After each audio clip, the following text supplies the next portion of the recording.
یہ ہے معنی لکم فیہا ما تشتہی انفسکم، تمہارے نفس جو چاہیں گے۔ اچھا، ایک اعتبار سے یہ تمام انسانوں میں مشترک ہے، یہ ساری چیزیں، عام آدمی ہو، خاص ہو، عالم ہو، عامی ہو، سب کے اندر ہے یہ چیزیں موجود، کس کے اندر نہیں؟ لیکن اس سے اگلی بات جو ہے وَلَكُمْ فِيهَا مَا تَدَّعُونَ، اس سے آگے یہ کہ تمہیں وہاں سب کچھ ملے گا جو مانگو گے۔ یہ مانگنا جو ہے یہ ڈیپینڈ کرتا ہے آپ کے لیول آف کانشسنس پر۔ بچہ کیا مانگتا ہے؟ میں نے کئی دفعہ لطیفہ سنایا ہے، ہمارے ڈاکٹر یقین صاحب شاید موجود بھی ہوں یہاں، انہوں نے بتایا تھا کہ ایک دفعہ یہ انگلینڈ جا رہے تھے تو ان کی چھوٹی سی بچی تھی، اس نے کہا کہ ابا جان میرے لیے ایک پینسل لے کے آئیے۔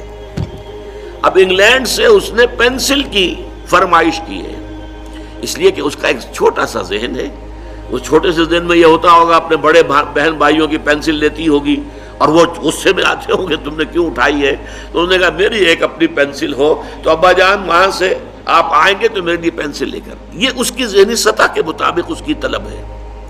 آپ بڑھتے جائیے بڑھتے جائیے بڑھتے جائیے بڑھتے جائیے تو آپ کی ذہنی سطح جتنی بلند ہوگی اسی اعتبار سے آپ کی ڈیمانڈ، تدعون، ڈیمانڈ، جو ڈیمانڈ کرو گے، جس چیز کا آرڈر کرو گے، جیسے آپ ریسٹوران میں بیٹھ کر آرڈر دیتے ہیں فلاں چیز فلاں چیز فلاں چیز، جو مانگو گے حاضر کر دیا جائے گا۔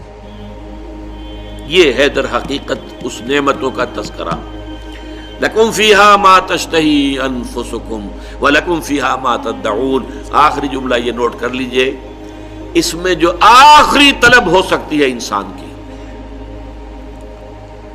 اور وہ یہ صرف یہ ہوگی اللہ کا دیدار۔ آخری شے، جنت میں جو آخری نعمت ملے گی وہ اللہ تعالیٰ کا براہ راست دیدار، اس سے بڑی نعمت اور کوئی نہیں۔ اس سے کمتر پر کچھ ہوں گے اللہ کے بندے جس کے کمتر پر راضی نہیں ہوں گے۔